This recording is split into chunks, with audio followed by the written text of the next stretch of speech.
Ang kwentong ito ay hango sa totoong buhay. Mula ito sa isa nating kabayan na itago na lang natin sa pangalang Julio. Walang eksaktong taon. Sitio Malbar, probinsya ng Iloilo. Sinasabing ang buhay natin sa mundo ay parang ilog. Isang beses ka lang dadaan at hindi mo na maaaring balikan ang nakaraan. Ito ang aral na napulot ng ating tagakwento. Nang mga panong ito nagtatrabaho sa isang kilalang kumpanya itong si Julio. Ang pangunahing gawain, pangasiwaan ang pagtatayo ng malaking gusali. Nagtapos sa kursong arkitekto ang binata at sa edad na 25, tila wala pa ring direksyon ng buhay. Lumaki sa marangyang pamumuhay, kaya nasunod ang layaw. Ngunit nang pumanaw ang mga magulang, unti-unting nawala ang kanilang mga ari-arian dahil na rin sa kapabayaan. Hindi alintana ni Julio ang sakripisyo ng mga magulang, ni minsan hindi ito nanghinayang sa mga pinaghirapang ipundar ng ama at ina. Sa halip na tutukan at pangalagaan, naging pabaya si Julio. Ibinenta ang lahat ng mga ari-ariang minana. Maliban sa kanilang bahay, nilustay ang pera sa pagbabakasyon kung saang-saang sulok ng mundo. Kampante ang binata dahil maganda naman ang trabaho, ni minsan hindi ito nag-alala. Hanggang sa dumating ang pagsubok, na tuluyang bumago sa kanyang pagkatao at paniniwala. Nadestino ang binata sa isang sitio sa probinsya ng Iloilo. Kilala ang lugar bilang Sitio Malbar. Nabili ng kanilang kumpanya ang lupain at balak pagtayuan ng malaking subdivision. Julio, alam mo na ang gagawin ha. Wala kang sasabihin sa mga tao. Ang kontraktor na ang bahalang makipag-usap sa kanila. Sasabay ka sa mga taga-munisipyo para kung sakaling magkagulo, may magpoprotekta sa'yo. Wika ng besor na si David. Bakit ba kasi pinag-iinteresan nyo yung baryong yun? Alam nyo naman na nagkakagulo, di ba? Marami namang lupang pwedeng bilhin. Yung pa talaga yung naisip nyo. Tugon ni Julio sa bisor. Habang nagbibigay ito ng mga panuto, yon ang unang beses nagagawa ng isang proyekto sa probinsya ang binata. Kadalasan sa mga syudad siya na dedestino. Kinulang sila ng mga arkitekto ng mga sandaling iyon at si Julio lang ang walang hawak na proyekto kaya siya ang pinadala. Alam mo Julio, ngayon lang kita narinig magreklamo ha. Ano bang pinagkaiba? Alam mo boss, malaki ang pagkakaiba ng trabaho sa syudad at probinsya. Alam nyo yan, di ba? Dati kang arkitekto eh. Naku Julio, anong malaking pinagkaiba? Pareho din yun. Gagawa ka lang ng disenyo ng subdivision. Tapos. Ang galing mo talaga magsalita, boss.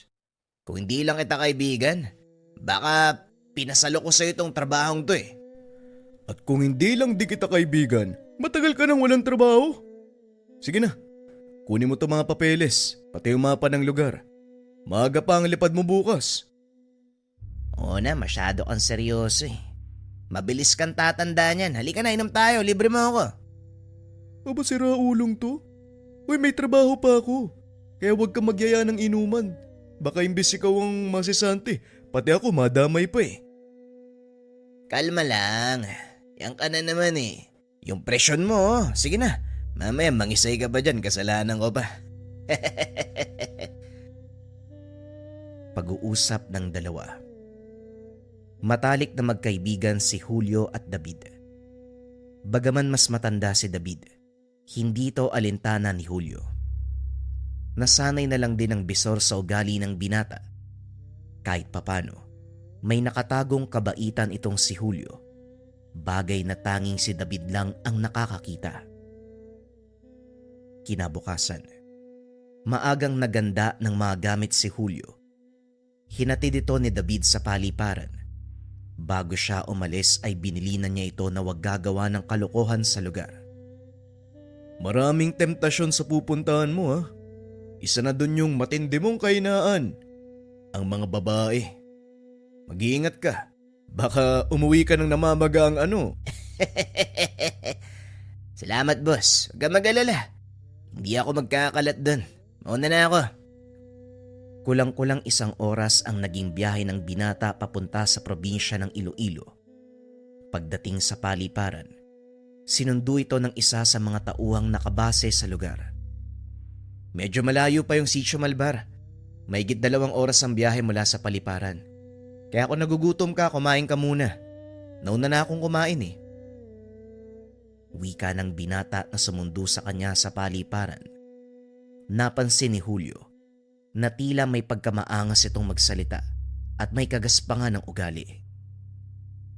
Hindi na, busog ako. Tumuloy na tayo. Nga pala, nasaan ang sasakyan? Sasakyan. Wala akong dalang sasakyan. Mamamasahe tayo pabalik sa Barrio Malbar. Halika na, doon banda ang sakayan ng bus oh. Napakamot ng ulo ang binata dahil sa mga narinig. Alam nito na may sasakyang nakabatay sa kanilang opisina malapit sa sitio. Kaya nagtataka ito kung bakit hindi nakapagdala ang sumundo sa kanya. Ano nga pala ang pangalan mo?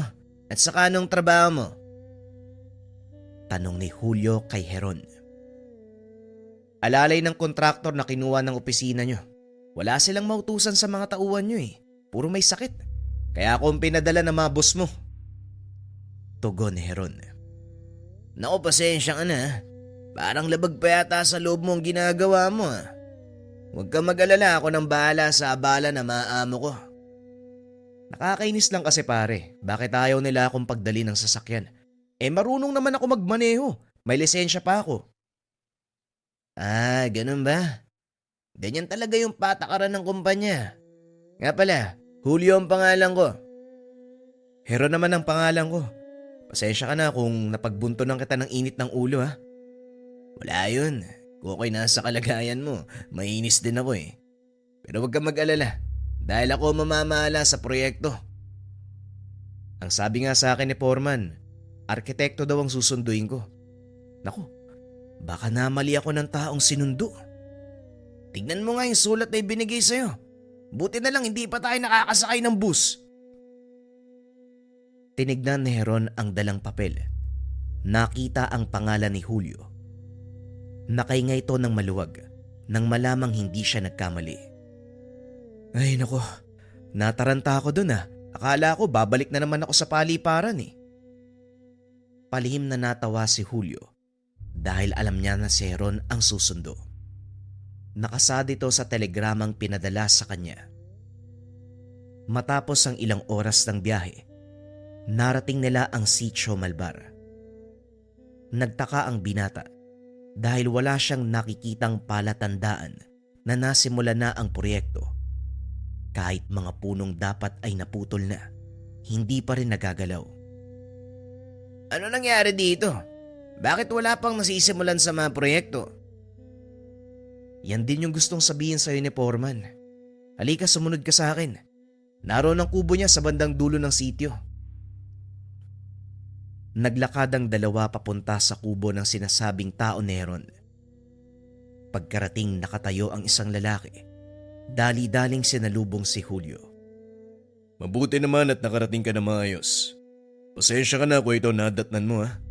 May malaking problema kasi. Hindi namin magawang kausapin na maayos sa mga tao. Wika ni Ramon.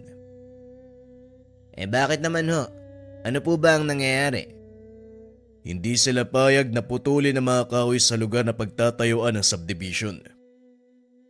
Ganun ho ba? O sige, ako nang bahalang kumausap sa kanila. Nga pala, nasan yung bahay ng kapitan o yung namumuno sa lugar na to?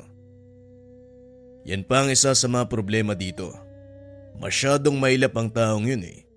Ayaw nga humarap sa amin. Ang sabi ng ilang taga rito, makikipag-usap lang siya sa mga taong karapat dapat bigyan ng atensyon. May pagka-arogante pala ang kapitan na yan. Hindi sa arogante si Kapitan Belo. Talagang hindi lang siya mahilig magsayang ng oras sa pakikipag-usap. Lalo na kung alam niya na wala namang patutunguhan ng usapan.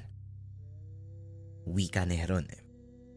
Ganun Mukhang magkakasundo kami ng taong yan Sige, ako na ang makikipag-usap sa kanya. Sa ngayon, alisin niyo na muna ang mga makinarya sa lugar. Hindi pa naman tayo magsisimula Kailangan ko munang kunin ang loob ng mga tao. Mahaba ang prosesong to. Sinabi ko na ito kay David Ewan ko kung nabanggit niya sa'yo. Pero ibibigay ko ang buong detalye nang sa ganun, hindi siya magsayang ng oras sa pagpapadala ng mga tao dito. Walang sinabi sa akin yung dugong na yun Pero ito siguro ang dahilan kung bakit ako ang pinapunta niya. Bagyang natawa si Heron sa naging tawag ni Julio sa bisor. Pero kagad siyang sinaway ni Ramon. O siya, magpahinga ka muna. Ipapahanda ako yung hapunan. Hindi na namalayan ni Julio ang oras. Nagulat na lang ito dahil papalubog na ang araw. Unti-unting tumahimik ang kapaligiran hanggang sa tuluyang magdilim. Maagang namatay ang mga lampara sa kabayan. Nabalot ng nakakabinging katahimikan ang paligid. Nakaupo ang binata sa labas ng kubo habang nakatapat sa kanya ang isang lampara. Binabasa nito ang mga dalang plano at kaukulang papeles sa pagsasagawa ng subdivision. Pinag-aaralan nito ang mga legalidad ng lugar. Tinignan kung may kaukulang silang permiso para masimulan ang pagpapagawa. Napansin ng binatang walang papeles na nagsasaad sa mga pagputol ng mga puno. Alam ni Julio ang batas. Hindi nila maaaring galawin ang lugar hanggat hindi nakakakuha ng kaukulang permiso. Napailing ang binata dahil napagtanto nito ang dahilan kung bakit hindi magawang simulan ang proyekto. Kinabukasan, maagang nagising si Julio. Kagad pinuntahan si Ramon upang magpasama sa pinuno ng sityo. Una na kita, sir Medyo matalas ang dila nun. Masakit magsalita kaya pakiusap. Habaan mo ang pasensya mo. Maraming salamat sa pagpapaalala, Manong Ramon. Halika na nang sa ganun. Maaga tayong matapos. Naglakad ang mga ito papunta sa tahanan ng Kapitan Del Barrio. Pagdating sa lugar, isang matipunong lalaki na punong-puno ng tato ang bumungad sa kanila. Nagsisibak ito ng malalaking troso gamit ang palakol. Nang makitang paparating, itinarak sa sinisibak na kahoy. Nagpunas ng pawis. Ikaw na naman, Ramon. Hindi ba sinabi ko sa'yo, ayokong sayangin ang oras sa pakikipag-usap, lalo na kung tungkol sa sinasabi mong proyekto. Oo, Kapitan, pasensya na kung nagiging makulit ako. Pero kasama ko kasi yung taong mangangasiwa sa proyekto Gusto ko niya makausap. Ibinaling ng kapitan ang tingin kay Julio na noon ay nakapamewang habang nakatitig sa kanya. Ang binatang yan ang mangangasiwa. Aba, mukhang nagsasayang na naman ng oras ang amo nyo. Pero sige, alang-alang sa'yo, Ramon. Kakausapin ko ang binata. Ikaw, ano pangalan mo? Nagulat si Julio nang marinig ang boses ng kapitan. Halos hindi ito makapagsalita. Lalo pa nang mapagtanto, halos kalahati lang ang kanyang tangkad. Ako ho si Julio. Pinadala po ako ni David para makipag-usap po sa inyo. Makipag-usap tungkol saan? Ano ba ang kailangan pag-usapan? Dala ko ang mga papeles at mga kaukulang permiso para sa pagsasagawa ng subdivision sa lugar. Wika ni Julio. Habang binubuksan ang dalang sobre, nagulat ito. Dinampot ng kapitan ang malaking palakol. Hinampas sa putol na troso. Nabiyak ang malaking peraso ng kahoy sa isang hampas gamit ang isang kamay. Ako ang pinuno ng lugar na ito. Ngunit hindi ko saklaw ang kagubatan. Bakit kayo humingi ng permiso sa akin? Nakasaad ho sa sulatan na kailangan mong lagdaan ng papeles para may pagpatuloy kong Hindi na ituloy ni Julio ang sasabihin dahil biglang sumigaw ang kapitan. Hindi ka ba nakakaintindi? Wala akong kapangyarihan pagdating sa kagubatan. Ang pagiging pinuno ko, limitado lang sa mga tao. Kung hindi nyo pa din nauunawaan ang sinasabi ko, hindi ko na problema ang bagay na yon. Okay Ramon, umalis na kayo. Walang patutunguhan ang pag-uusap na ito. Kagad niyaya ni Ramon si Julio dahil natakot ito na baka lalong magalit ang kapitan. Yan ang sinasabi ko sa'yo, sir. Hindi mo siya makakausap ng maayos. Maayos naman siya magsalita. Kailangan lang intinding mabuti ang sinasabi niya. May nabanggit ang kapitan tungkol sa agubatan. Hindi niya saklaw ang pamumuno dito. Ibig sabihin may iba tayong dapat kausapin. May mga naninirahan bang katutubo sa gubat? Sa pagkakalam ko, wala eh. May mga napapadaang aita, pero hindi sila nananatili sa gubat na sakop ng sityo. Kung ganon, sino ang tinutukoy ni kapitan? Sa kalagitnaan ng pag-uusap ng dalawa, biglang sumagot ang isang matanda. Ang tinutukoy ni Pelo ay mga elemento at engkantong naninirahan sa kagubatan.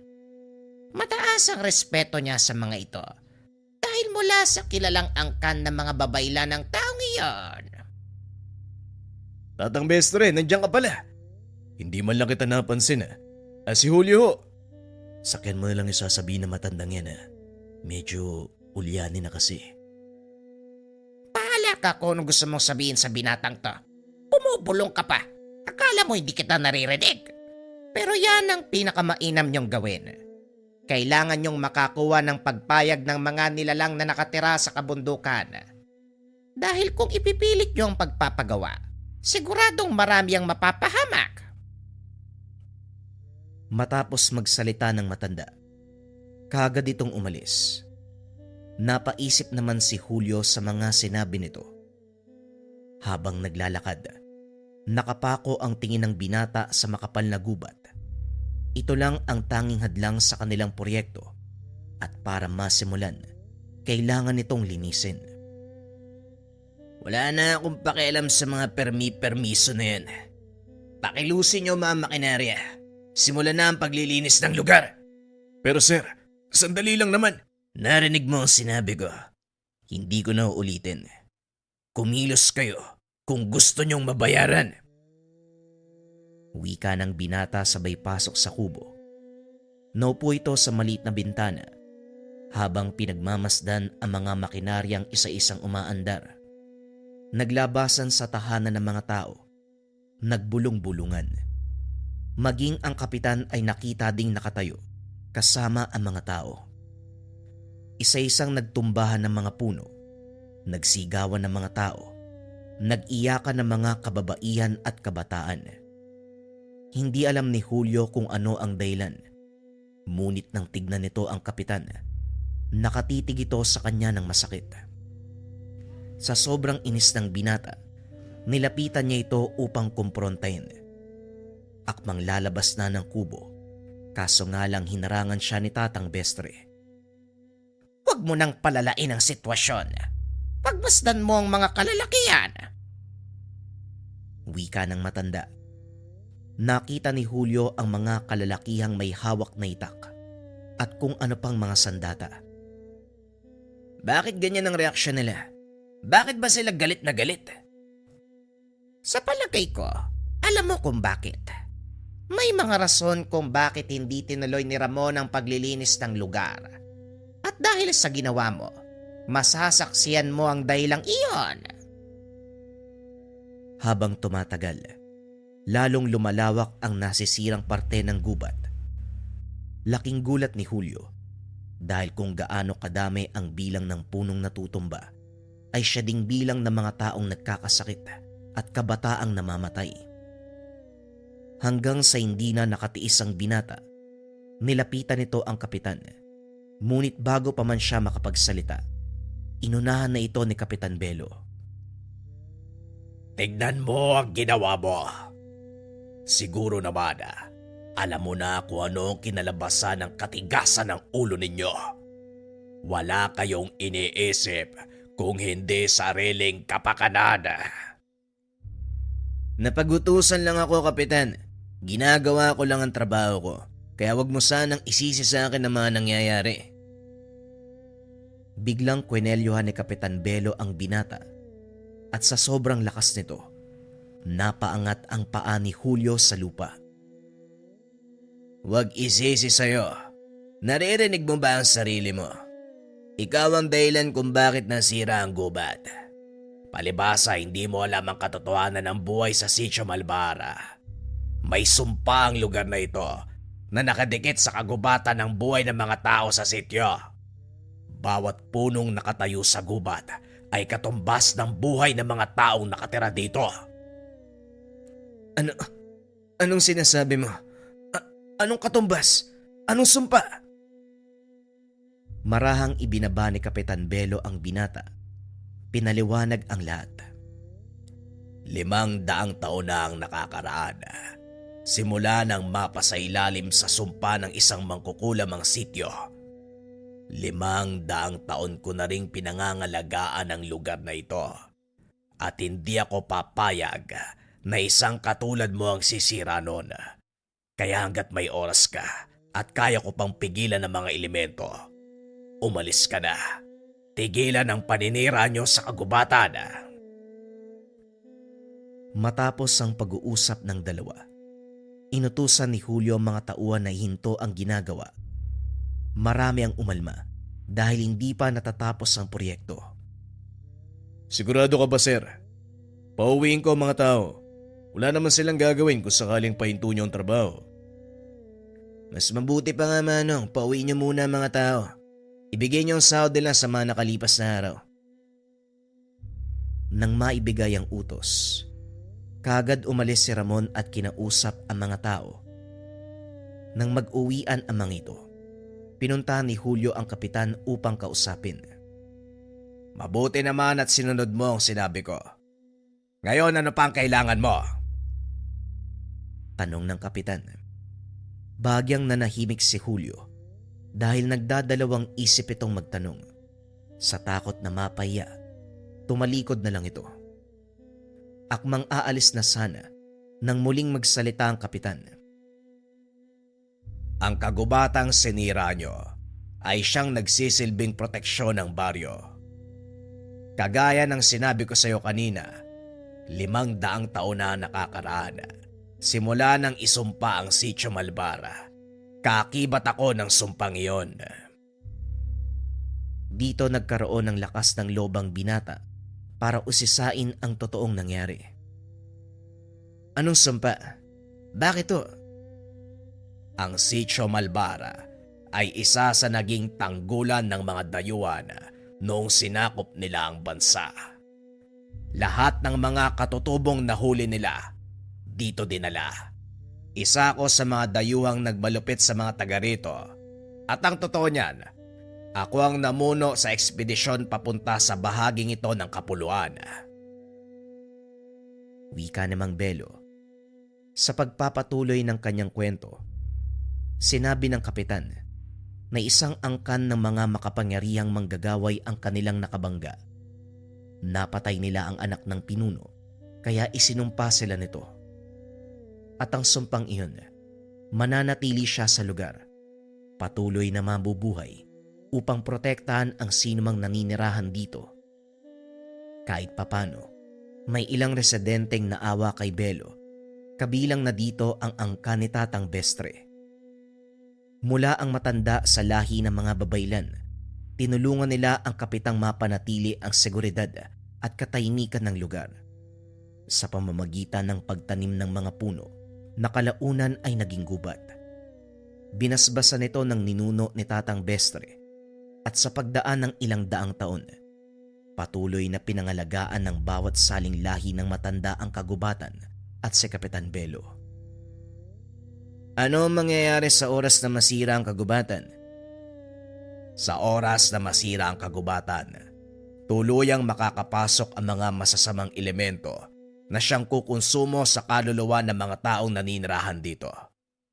Wala silang kamuwang-muwang sa ginawa kong pagkakamali, kaya ayaw kong pagdusahan nila ang naging kasalanan ko. Ito ang dahilan kung bakit ni minsan hindi namin ginalaw ang gubat. Sa mga sinabi ni Kapitan Belo, napagtanto ni Julio na malaking pagkakamali ang pagpunta niya sa lugar. Ngunit huli na para pagsisiyan ito dahil marami na sa mga mamamayan ang napahamak. Alam kong kasalanan na nangyari ngayon sa mga tao. At kung may magagawa ko para makatulong, sana sabihan mo ako, Kapitan. Huli na ang lahat. Tuluyang nasira ang kabilang bahagi ng gubat. Malaya nang makakapasok ang mga elemento. Kaya ako naghahanda para pigilan sila. Napatingin si Julio sa mesang nasa harapan ng kapitan. Isang pares ng kampilan ang nakapatong dito. Saka lang din napansin ni Julio mga marka sa katawan ng Ginoo, mga pilat sa nagdaang mga pakikipaglaban at mga marka ng tagumpay. Hindi ko alam kung paano ako makakabawi sa nagawa kong kasalanan. Patawarin mo sana ako, Kapitan. Kung nakinig lang sana ako, hindi na kailangan pang humantong sa ganito ang lahat. Huwag na tayong manatili sa nakaraan sapagkat nangyari na ito. Tignan mo ang hinaharap. Ang problema, hindi nasusolusyonan ng isa pang problema. Kung gusto mong makatulong, huwag kang humarang sa dadaanan ko. Dinampot ng kapitan ang dalawang kampilan at lumabas ng tahanan. Sinundan naman ito ni Belo. Nakita ang ilang kalalakihan na nakatayo sa harap ng tahanan ng kapitan. May kanya-kanyang bitbit ng sandata, handang magbuwis ng buhay upang ipagtanggol ang kanilang sityo na itinuring na tahanan. Nang mga sandaling iyon ay papalubog na ang araw, halos hindi na maaninag ang paligid. Nakasindi na din ang mga sulo. Sa bawat kabayan, umaalingaw-ngaw pa din ang iyak ng mga naulilang mamamayan at patuloy na kinukurot ang puso ni Julio sa tuwing nakikita ang mga kabataan na naiwan ng kanilang mga magulang. Kasalanan ko. Kasalanan ko ang lahat ng to. Hindi pwedeng wala akong gagawin. Wika ng binata. Palihim na sumunod sa pangkat ng kapitan, papunta sa bahagi ng kagubatan na nasira ng mga makinarya. Pagdating sa lugar, nanlaki mga mata ni Julio nang makita ang mga nilalang na pilit na lumulusot sa manipis na kurtina ng liwanag. Nang mga sandaling iyon, kasama ni Kapitan si Tatang Bestre, nakatago ang binata sa mga makinarya upang hindi siya makita ng mga ito. Hindi magtatagal, tuluyan na nilang masisira ang pananggalaga. Magsipaganda kayo dahil wala nang atrasan to. Patayin nyo ang lahat ng nilalaga na lalabas mula sa bahaging yan ng kagubatan. Wika ng kapitan. Binunot ng mga kalalakihan ang itak at sa tulong ni Tatang Bestre, binasbasan nito ng mga dasal na pangpuksa ng mga engkanto. Maya-maya pa nag-atrasan ang mga nilalang. Tumahimik ang paligid. Ngunit nakita ni Julio na hindi nagpapakampante si Kapitan Belo. Nakaumang ang dalawang kampilan nito sa harapan na tila may inaantay na sumalakay. Ilang sandali pa ang nakalipas. Narinig ni Julio ang malakas na dagongdong na tila nagmumula sa malaking nilalang. Kasunod nito ay ang malakas na atungal. Biglang bumukas ang manipis na harang. Tumambad ang napakalaking anino. Nagbabaga ang mga mata nito. Matatalas ang mga ngipin na tila ba galit na galit. Nagatrasan ang ilan sa mga kalalakihan, ngunit nanatili sa kinakatayuan si Kapitan Belo at Tatang Bestre. Walang ano-ano. Sinugod ng Ginoo ang nilalang. Walang tigil na pinagtataga. Gumanti ang elemento. Hinambalos nito si Kapitan Belo dahilan para tumalsik ito sa malayo. Ngunit mabilis na nakatayo ang kapitan at muling sumalakay. Sa pagkakataong iyon, itinarak nito ang hawak na sandata sa bandang sikmura ng nilalang. Hiniwa ito paitaas. Matapos ay umatras upang kumuha ng buwelo, sabay na pinutol ang kamay ng engkanto. Hindi tinigilan ni Kapitan Belo ang nilalang hanggat nakikita niya itong gumagalaw. Nang masigurong patay na ang halimaw, hinarap naman ng kapitan ang ilan pang nilalang na nakasunod pa sa paglabas sa lagusan. Sumugod na rin ang mga kalalakian, pinagpapatay ang mga ito. Nang mapagtanto na hindi sila makakalusot, nagsipag-atrasan ang mga elemento. Muling isinara ni Tatang Bestre ang lagusan, pinagtibay ang depensa nito. Laking gulat ni Julio nang itarak ng matanda ang hawak na tungkod sa lupa dahil naglabasan ang matitinik na baging na siyang nagsilbing harang para hindi na makalusot ang anumang nilalang mula sa kabilang panig. Hindi nakalis si Julio sa kinakatayuan dahil na rin sa takot. Hindi niya inasahan na totoo ang sinasabi ng kapitan. Hindi ito nagbibiro. Naingkanto ang naninirahan sa likod ng makapal na gubat. Nang masigurong ligtas na ang kapaligiran, nilapitan ni Julio si Kapitan Belo at Tatang Bestre. Nandito ka na pala. Ang buong akala ko ay umalis ka na din. Gusto ko po sanang tumulong pero sa nasaksiyan ko, inatake ako ng kaduwagan eh. Ang totoo niyan, hanga ako sa'yo. Sa kabila ng mga nakita mo, nananatili ka pa rin sa katinuan.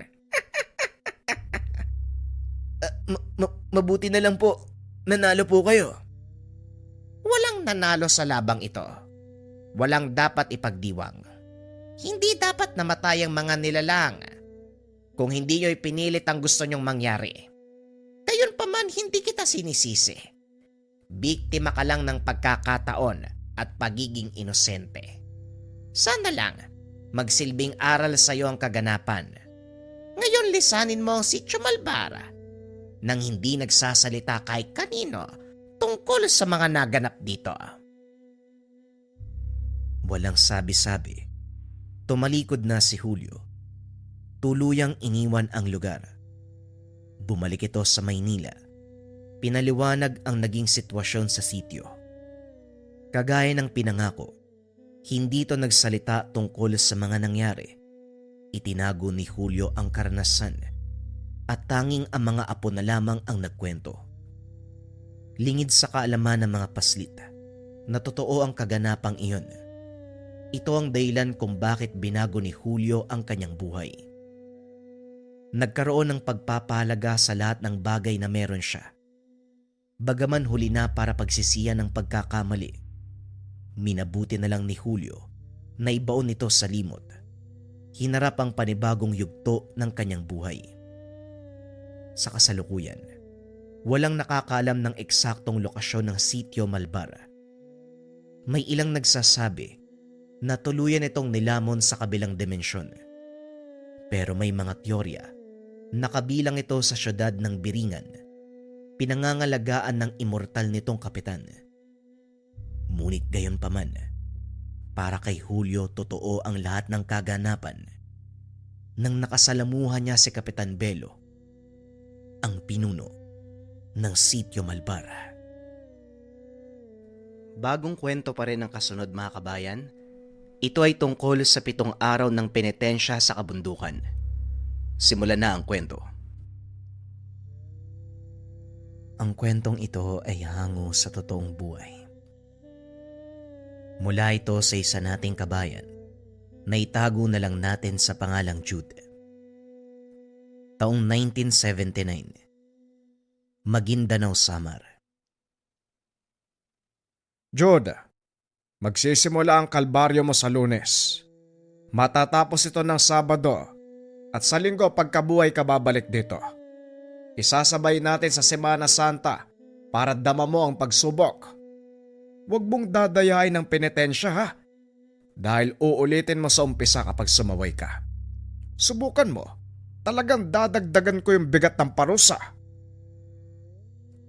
Napabuntong hininga si Jude nang marinig ang sinabi ng ama.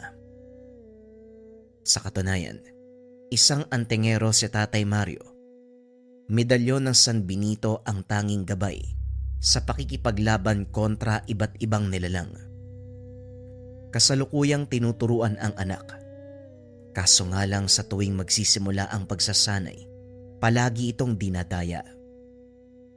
Pagpapalinang ng lakas ang itinuturo nitong nakaraan at sa tuwing aalis siya para asikasuhin ng ibang bagay, sinisimula naman ni Jude ang pandaraya. Ginagawa ito ng binata magmula sa unang araw ng pag-iinsayo at bilang parusa, isang penitensya ang ipapataw. Tignan na lang natin kung hindi ka magtatanda pagkatapos ng isang buong linggo ng pagpepenitensya. Tandaan mo, Jude, may mga mata ko kahit saang dako ka man mapadpad kaya umayos ka. Bawat maling galaw mo, pwede ko ipaulit sa umpisang nasimulan mo. Maganda ka. Mamayang madaling araw ka lalakad patungo sa kabundukan. Walang ganang naupo sa dulo ng papag si Jude. Nagsisi sa ginawang pandaraya sa pagsasanay. Interesado siya sa tungkulin ng ama at gustong sumunod sa yapak. Pero hindi kaya ng katawan ang pinapagawang mga bagay-bagay para sa pagpapalinang ng lakas. Nang sumapit ang takdang oras, hinatid siya ni Tatay Mario sa paanan ng kabundukan. Bago pinalakad, pinabaunan muna ng karagdagang paalala at kagamitan. Huwag mo nga ako bigyan ng ganyang mukha mo. Ikaw ang nagdala sa sarili mo sa ganyang sitwasyon kaya umayos ka.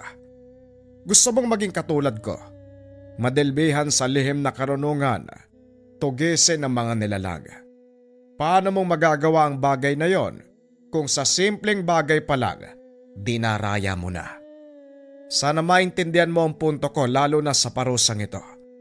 Mananatili ka sa kabundukang yan sa loob ng 6 na araw at pagsapit na ikapito, doon ka lang babalik sa bahay. Nasa iyo na rin kung ano ang gagawin mo sa mga araw na yan.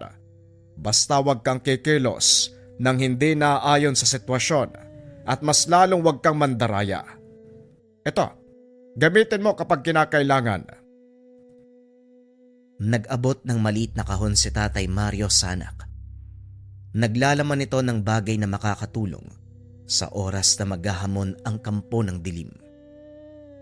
Hinatid niya ng tanaw si Jude habang papasok sa kabundukan na pinamumugaran ng iba't ibang uri ng nilalang, elemento, mambabarang, mangkukulam, maging ng aswang. Lingid sa kalaman ng binata, sinadya ito upang matuto sa sariling paraan. Sa kabilang banda, kinilabutan kagad si Jude pagkapasok pa lang ng kagubatan. Hindi maiwasang mapalingon sa dinadaanan dahil sa pakiramdam na parang may nakasunod sa kanya. Idagdag pa ang biglaang pag-alulong ng asong gubat at ingay ng mga uwak sa kawayan. Nakarating si Jude sa bahaging may naglalakihang puno. Dito ipunesto ang barong-barong. Nagpahinga sandali pagkatapos. Gabi na nang magising, nagsinde ng gasera upang magliwanag ang paligid. Hinanda ng binata ang dalang baon upang makakain. Sa kalagitnaan panay ang paglinga dahil may naririnig na kaluskos sa paligid. Idagdag pa ang yapak sa marurupok na kahoy at ang ingay ng takbuhan. Napahugot na lamang ng patalim pagkalipas ng ilang sandali dahil papalapit na sa kinalalagyan ang ingay na ito. Kalaunan ay biglang natahimik ang paligid pero pinalitan ng masangsang na amoy. Naalarma ang binata. Pamilyar ang aroma. Ito ang taglay na baho ng aswang na madalas nakakalaban ng ama. Nang maalala ang binigay na kahon, kinuha niya ang laman nito. Hindi makapaniwala nang tumambad ang medalyon ng San Benito. Napangiti na rin. Napalitan ng tapang ang nararamdamang kaba. Lumabas siya. Hinamon ang nilalang. Lumapit ka rito nang masimulan natin ang laban. Ito naman yung gusto mo, hindi ba? Swerte ka. May pinabaon sa akin si tatay. Kaya mabibigyan kita ng magandang laban. Huwag ka matakot. Halika dito. Hindi mapigilan ni Jude ang sarili. Magmula kasi nang malaman ang taglay na bisa ng medalyon, inasam niya na ito. Hindi makapaniwala na sa ganitong paraan makukuha ang gamit. Tama na ang pagpaparamdam. Alam kong nandito ka lang sa malapit eh. Hindi ako natatakot sa'yo, kaya huwag kang magtago. Patuloy na hinamon ng binata ang nilalang. Kaso nga lang lumipas ang ilang sandali. Walang nilalang na nagpakita. Hindi na rin naaamoy ang samyo. Dismayado na si Jude dahil ang inakalang laban ay hindi nangyari. Ibinaba na lamang ang bitbit na patalim. Pumasok na sa ginawang munting silungan. Akala ko tuloy magagamit na. Hindi naman pala. Duwag yata yung aswang na yun eh. Pero kung si tatay ang nagamon, lumalapit naman. Parang kay Tatay Mario lang sila nakikipaglaban ah. Tatago nga muna kita. Wala pa namang paggagamitan eh. Wika ni Jude. Muling itinago ang medalyon sa kahon. Makalipas ang ilang sandali, muli siyang naalerto nang mapansin ang anino sa labas. Gumagapang ang mga ito habang nagpapalitan ng tahol. Huminto sa unahan. Pinag-aagawan ang bagay na kagat-kagat ng isa. Sinita ito ng binata at binato. Nang hindi matigil sa pag-iingay, lumabas siya at pinaghampas ng kahoy. Sa kabila ng pagiging mabangis ng asong gubat, kumaripas ng takbo pagkatapos matamaan ng hambalos. Napako ang tingin ni Jude sa nginangat-ngat ng mga ito. Kung hindi nagkamali ng pagkilala, lamang loob ang nakabalandra sa harapan. Kagad ding nagtakip ng ilong nang umalingasaw ang masangsang na amoy. Nabubulok na laman at nilalangaw na rin. Tinabunan na lamang ng lupa upang hindi na kumalat. Natigilan ng binata nang may maisip tungkol dito. Parang may ibang bagay pang nangyayari sa lugar na to ah. Hindi din karne ng hayop. Parang galing sa tao eh. Mabangis na hayop ba yung gumawa nito? O meron pang iba? Nanindig ang balahibo sa naisip. Nagmamadaling pumasok sa munting silong. Bitbit ang patalim. Isinuot na rin ang medalyon. Hindi na isipang matulog. Nagbantay ng nagbantay sa paligid. Makaraan ng ilang oras muling nabulabog ang katahimikan ng gabi. Sa puntong ito, bumalik ang asong gubat at si Jude ang sinalakay. Dali-daling lumabas upang hindi matabunan ng gumuhong barong-barong. Kagad ding pinagtulungan ng mga ito. Mabuti na lamang nabitbit ang patalim at nakagante ng atake. Kaso nga lang sa dami ng asong gubat ay napatras. Kumaripas ng takbo ang binata lalo na nang umapoy ang barong-barong dulot ng natapong gasera. Nakasunod pa rin ang mga asong gubat. Kalaunan ay napalibutan. Hinanda na lamang ang sarili para lumaban. Lintik na mga asong to. Kung kailan mahimbing na yung pagtulog ko sa kasumugod. Pati yung tinutulugan ko nasunog na. San kaya ako sisilong nito? Napalibutan pa ako. Oh, isa-isa lang sa pagsugod ah. Nang mga sumunod na sandali, natagpuan na lamang ni Jude ang sarili, nakikipaglaban sa mga asong gubat. Napansin niya ang pagbilis ng mga kilos. Natatapatan ang bawat galaw ng kalaban. Sa kabila ng dami ng mga ito, sa huli ay nagawang itumba ang lahat. Wala ng buhay ang mga asong gubat. Napaisip naman si Jude sa kilos. Dahil kung tutuusin, ito pa lamang ang unang beses na napalaban ng aktwal. Idagdag pa na hindi basta-basta ang mga asong gubat. Nang mapatingin sa medalyon, nararamdaman niya na dito nagmumula ang paggabay. Kaya pala napakahusay ni tatay. Iba ang pakiramdam kapag may dala kang medalyon ha. Parang kusang kumikilos yung katawan ko eh. Ayos to. Muling sinulyapan ng mga nakatihayang aso bago umalis sa lugar.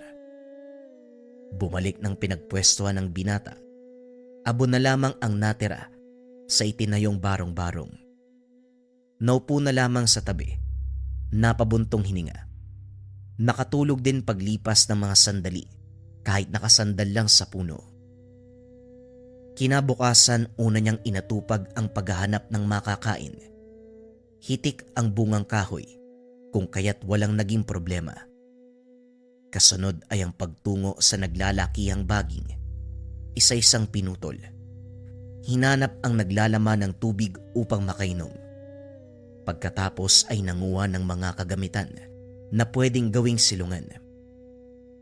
Naging abala ang binata sa ilang ulit na pagbuo ng barong-barong.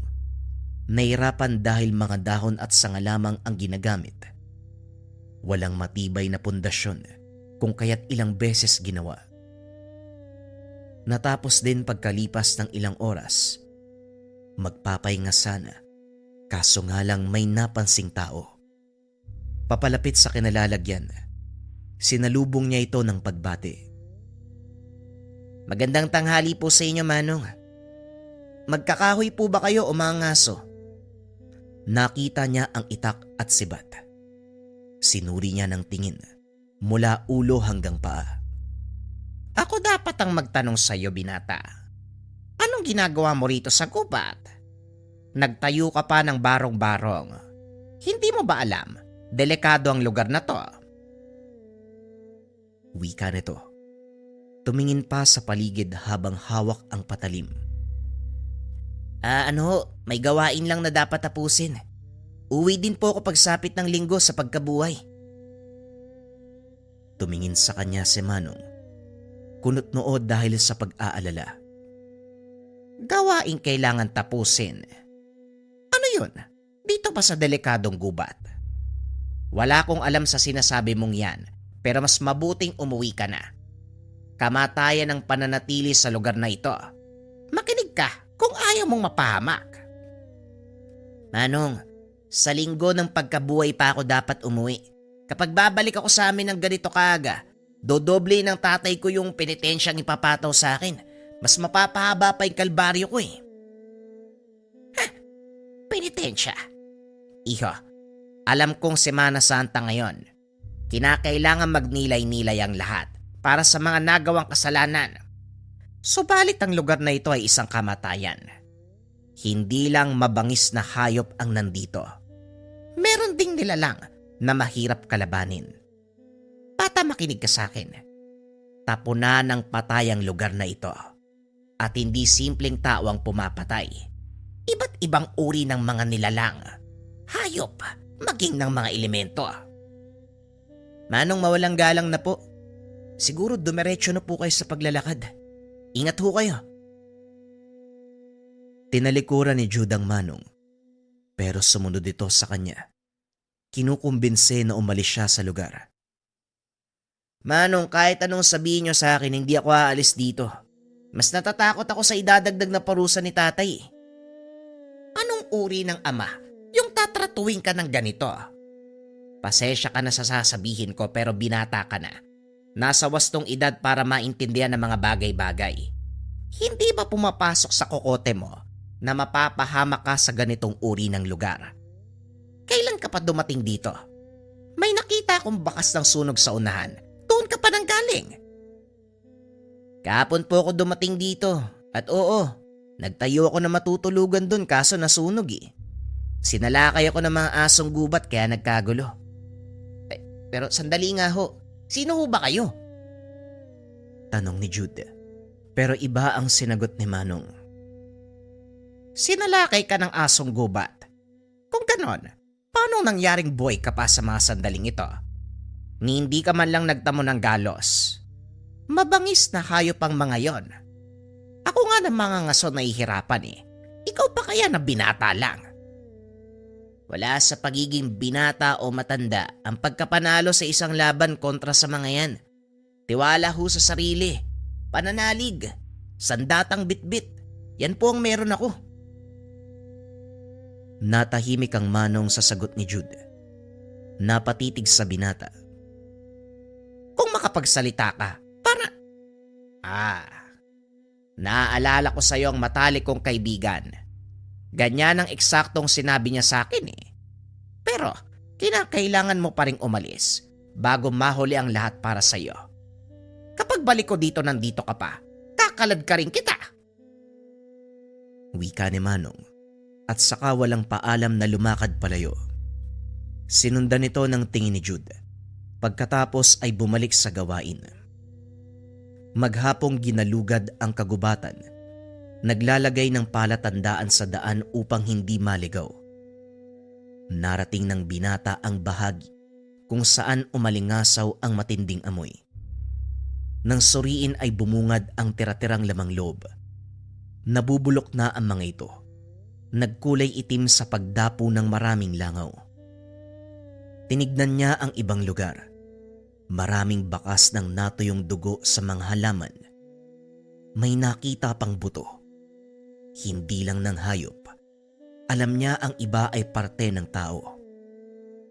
Lalakad pa sana sa unahan, pero umatras nang makita ang mga asong gubat na naglalaban.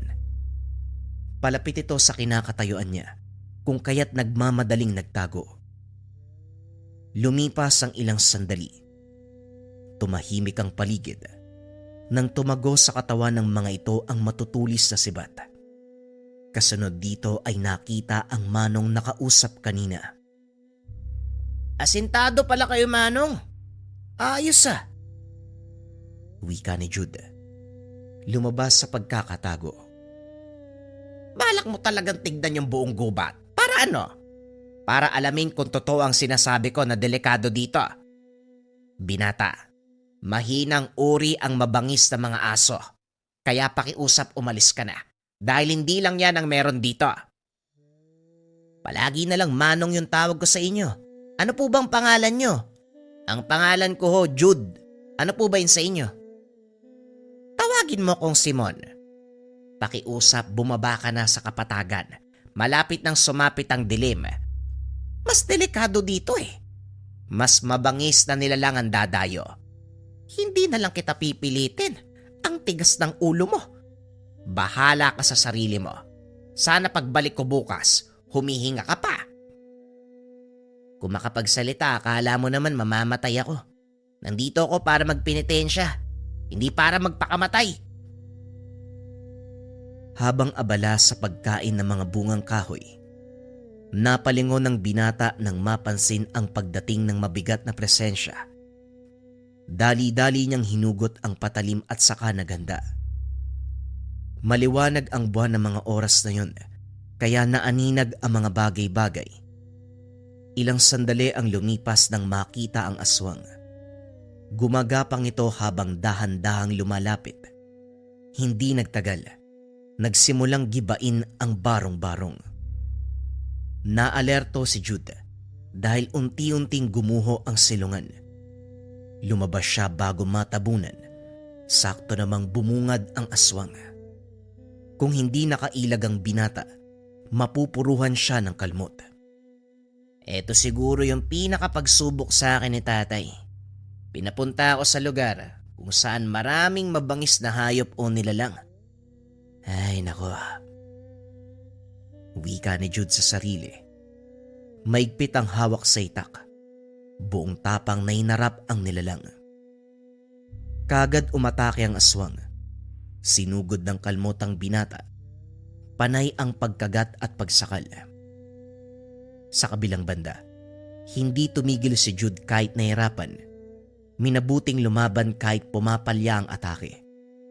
Sa pagpapatuloy ng sagupan, nakaisip ng ideya kung paanong tatapatan ng nilalang. Nilaro ng binata ang laban sa mga unang sandali. Panay ilag at takbo.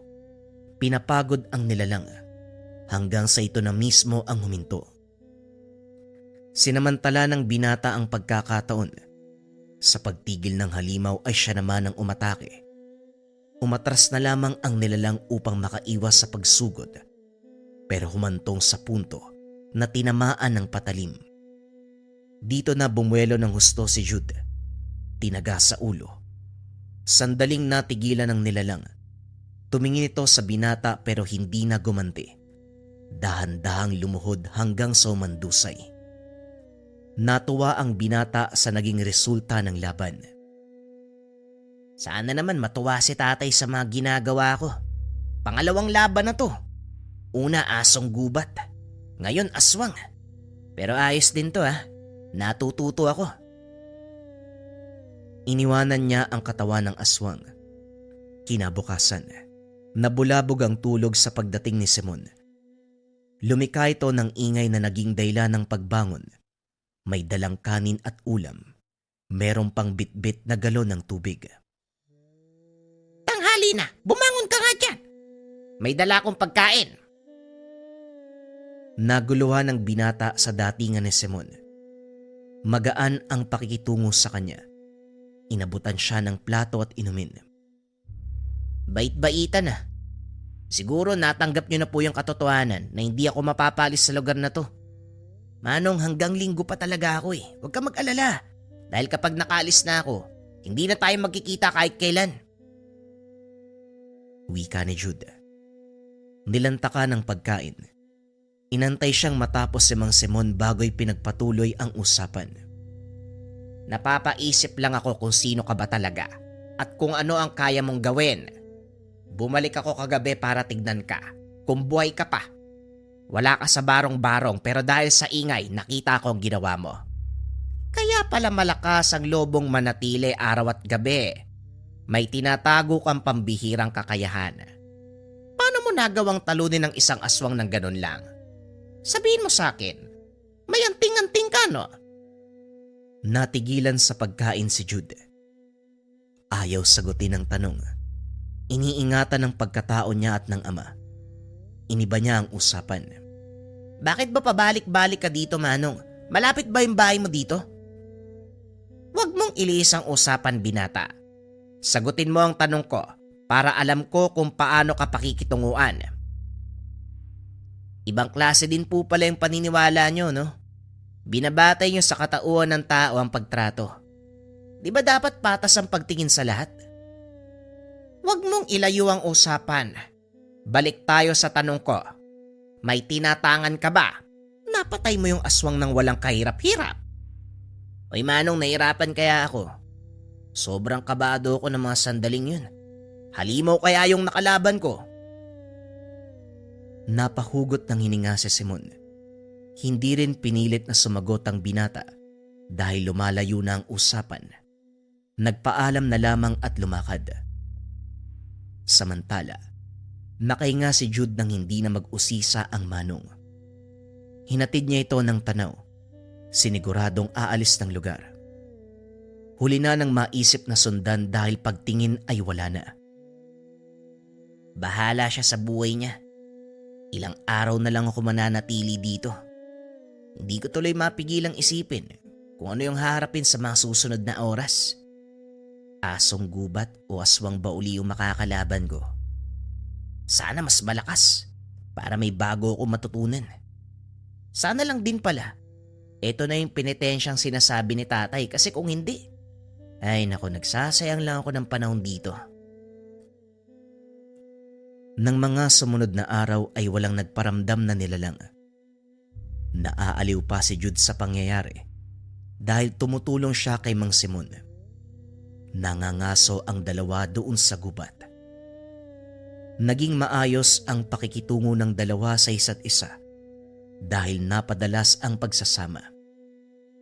Nakarating sa tahanan nito na nasa dulo ng kabundukan. Hindi tumagalang binata sa bahay dahil naisip ang sinabi ng ama. Pwede ka namang magpalipas ng gabi dito. Malaki ang espasyo sa loob at ako lang mag-isa. Teka, hanggang ngayon ba wala ka pa ring tiwala sa akin? Nakita mo naman isa akong ordinaryong mangangaso. Ano bang kinakatakot mo? Hindi naman po sa ganun. Naisip ko lang yung sinabi sa akin ni tatay. Meron siyang mga mata na nakasunod sa akin. Nalalaman niya ang lahat ng ginagawa ko. Gusto ko lang pong makaiwas sa gulo.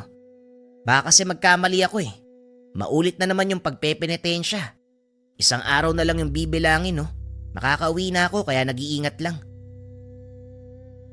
Bahala ka. Eto pala bilo-bilo. Baunin mo para hindi ka magutom. Napapaisip ako Kung anong klase ang magulang mo. Ngayon lang ako nakarinig na may tatay na pinapadalang anak sa lugar na pinamumugaran ng mabangis na hayop at aswang. Hayaan mo, dadalaw ako sa pwesto mo para kahit papano makatulong kung may sasalakay. Sige Manong, maraming salamat ho ah. Pagsapit ng gabi, hindi makatulog si Jude sa pakiramdam na hatid ng paligid. Ilang ulit siyang nakaamoy ng samyo ng nilalang. May mga pagkakataon na biglang dumadapo sa bubong ng barong-barong.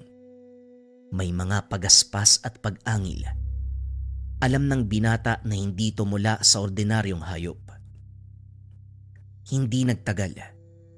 May lumitaw na nilalang.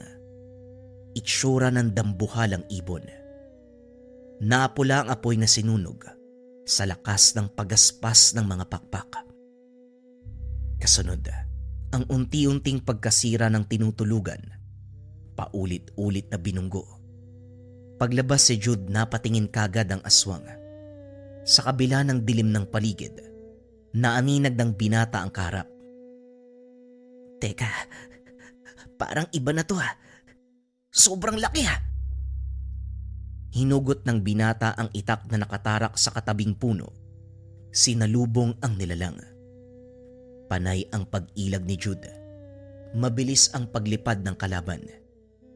Hirap siyang patamaan ng atake dahil lumilipad. Bigla ding umaatake. Sa sitwasyon, mas lalong determinado ang binata na mapuksa ito. Bumaba ka dito. Ang daya mo Kung nakakalipad lang ako, siguradong patay ka na. Sinunda ng tingin ang lumilipad na nilalang. Bigla-bigla itong umaatake. Tumilapon ng binata ng matamaan. Hindi nakagalaw ng daganan at sakalin. Nang mga sandaling ito, iba na ang itsura ng nilalang. Bagamat wangis ng ibon, meron itong kamay ng tao. Nakaramdam ng takot ang binata. Hindi na makahinga ng maayos. Humihigpit ang pagkakasakal. Mas malakas ang puwersa kumpara sa kanya. Sinikap namang maabot ang nabitawang itak. Subalit sobrang layo kaya hindi makuha. Pinikit ng binata ang mga mata. Nagdasal sa huling sandali.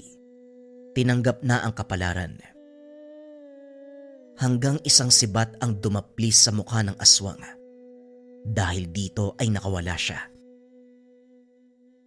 Sakto pala ang dating ko. Bumangon ka dyan.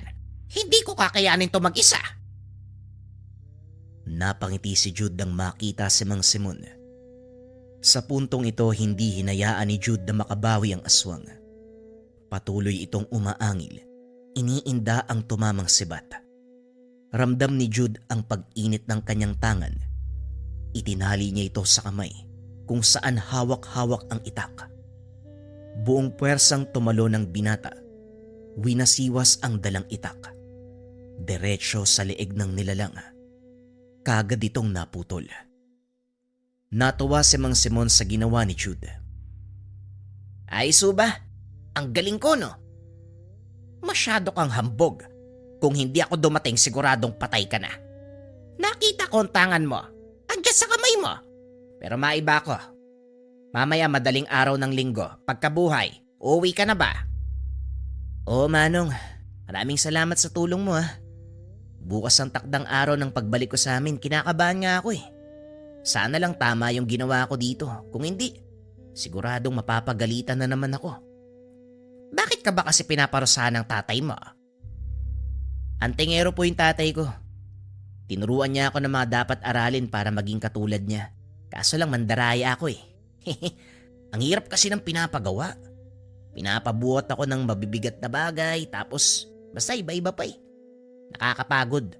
Kaya gumawa po ako ng paraan para mapabilis yung trabaho kaso nga lang, labag pala yun.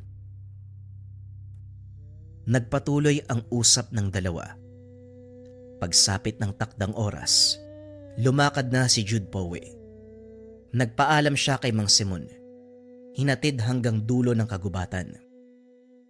Pagdating ng tahanan, sinalubong ni Tatay Mario ang binata. Sinamaan siya ng tingin na naging dahilan upang kabahan. Naging maayos ang takbo ng buhay mo sa mga nakalipas na araw sa loob ng kagubatan. Pero Ano po? Huwag mo sabihin tay na may nagawa ako mali ah. Wala ka namang eksaktong sinabi kung ano yung gagawin ko dun eh. Sabi mo lang, bumalik ako dito sa pagkabuhay. kaya naiinis ako eh. Para kang babae. Marami kagad sinasabi. Rumarason, hindi pa naririnig ang buong salita. May natutunan ka ba sa ilang araw na pakikipagsapalaran doon sa kagubatan? Opo tay, natutunan ko pong pahalagahan yung sariling lakas. Maniwala sa kakayahan. Nagsisi nga po ako sa ginawang pagsasanay natin eh. Nasa proseso po pala yung tunay na pagkatuto. Mabuti. Mahalagang maintindihan mo ang kahalagahan ng proseso. Kaya nga po tay, nagpapasalamat po ako sa ginawa nyo. At yung medalyon nyo po, sobrang laking tulong po sa akin yan. Kukunin nyo po ba uli sa akin to? Hindi na.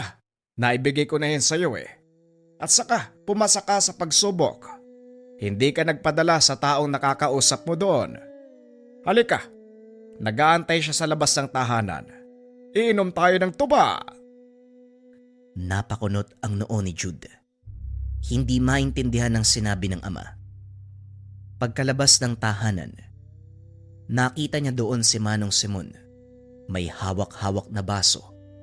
Nakangiti habang tumutungga ng alak.